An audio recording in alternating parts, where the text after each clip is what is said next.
ইন্নাল হামদালিল্লাহ ওয়াসসালাতু ওয়াসসালামু আলা রাসূলিল্লাহ আম্মা বাদ। বাংলাদেশে মুসলিম বোনদের উপর হিন্দুত্ববাদী সন্ত্রাসের কালো ছায়া। নববিমান হাস অনুযায়ী উম্মার করণীয়। বাংলাদেশের মাটি রক্তে ভিজেছে। প্রকাশ্য দিবালোকে অ্যাডভোকেট আলিফের মতো সত্যের পক্ষে দাঁড়ানো মানুষকে নির্মমভাবে হত্যা করছে হিন্দুত্ববাদী সন্ত্রাসীরা। এখন তারা তাদের কুলসিত হাত বাড়িয়েছে আরক নির্যাতিত মুসলিম বোনের পাশে দাঁড়ানো আলিমের দিকে। তাকে হত্যার হুমকি দিয়ে তারা তাদের ঘৃণা অভিপ্রায় স্পষ্ট করেছে।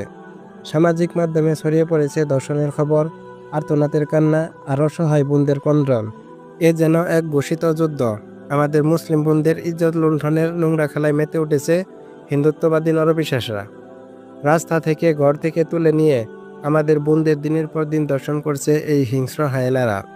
তথাকথিত বাগুয়া লাভট্র্যাপ নামক যৌন সন্ত্রাসী কার্যক্রম তাদের অপকর্মের আরো কালো অধ্যায়। সময়ের সাথে সাথে এই ভূখণ্ড আমাদের মা বোনদের জন্য জাহান্নামে পরিণত হচ্ছে। তারা যেন হিংস্র জানোয়ারের খাঁচায় বন্দী হয়ে পড়েছে। এদেশের আকাশ বাতাস ভারী হয়ে উঠেছে নির্যাতিত বোনের আর্তনাতে। কিন্তু মূলধারার মিডিয়া নীরব। এক অদৃশ্য শক্তি যেন এই নির্যাতনের খবর চাপা দিচ্ছে।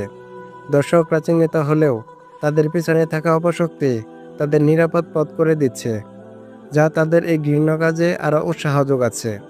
প্রশাসন নিশ্চুপ, বিচারের কোনো আশা দেখা যাচ্ছে না। এই মাটিতে মোহাম্মদ বিন কাসিমের বোনেরা আজ নরপিশাচদের খাবারে পরিণত হচ্ছে।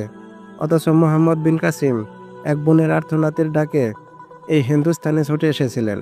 আব্বাসী খলিফা মুতাসিম তার এক বোনের ক্রন্দনরত ডাক শুনে রোমানদের হাত থেকে মুসলিম বোনকে উদ্ধারের জন্য ছুটে গিয়েছিলেন এবং পুরো আমরিয়া নগরটি ধ্বংস করে ফেলেন। 1994 সালের দিকে আফগানিস্তানে যখন কয়েকজন মুসলিম বোনের ইজ্জত হরণের উদ্দেশ্যে তাদের অপহরণ করা হয়, তখন তালেবানের প্রতিষ্ঠাতা মোল্লা মোহাম্মদ উমর রহিমাহুল্লাহ অপহরণকারীদের বিরুদ্ধে প্রতিশোধমূলক অভিযান পরিচালনা করেন এবং তাদের প্রকাশ্যে শাস্তি কার্যকর করেন।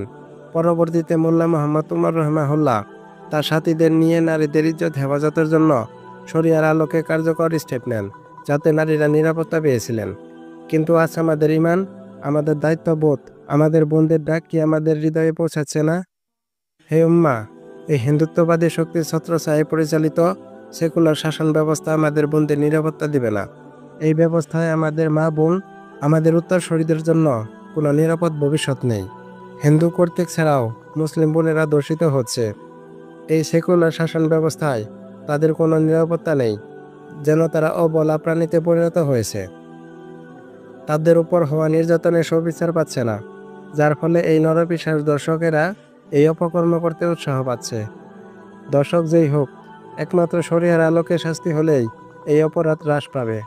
শুধুমাত্র ইসলামী শরিয়ার মধ্যেই নারীদের নিরাপত্তা নিশ্চিত হবে। সকল মানুষ তাদের ন্যায্য বিচার পাবে। এই সেকুলার সিস্টেম নারীদের শুধুমাত্র ভোগের বস্তুতে পরিণত করেছে, অথচ ইসলামী শরিয়ায় নারীদের দেওয়া হয়েছে সর্বোচ্চ সম্মান, মর্যাদা ও নিরাপত্তা। আমাদের নিজেদের হাতে এই নিরাপত্তার দায়িত্ব তুলে নিতে হবে। হে মুসলিম যুবক, জেগে উঠুন, প্রস্তুতি নিন। দাওয়া, ইদাত আর জিহাদের পথে নিজেকে তৈরি করুন। প্রতিটি নির্যাতিত বোনের ইজ্জতের বদলা নেওয়ার শপথ নিন। নিজেকে সংশোধন করুন, তাওহীদের পতাকা তুলে ধরুন।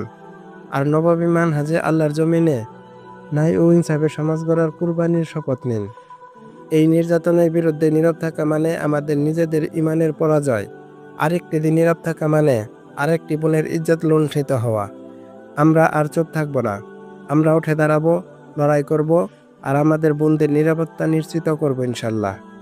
এই মাটি আমাদের, এই ভূখণ্ড ইসলামের। এখানে হিন্দুত্ববাদী সন্ত্রাসের কোনো স্থান হবে না। হিন্দুত্ববাদী ও ইসলাম বিরোধী শক্তির বিরুদ্ধে জিহাদে তাওহীদের ভিত্তিতে ঐক্যবদ্ধ হন। এই ভূখণ্ডে আল্লাহর বিধান প্রতিষ্ঠার লড়াইয়ে সামিল হন।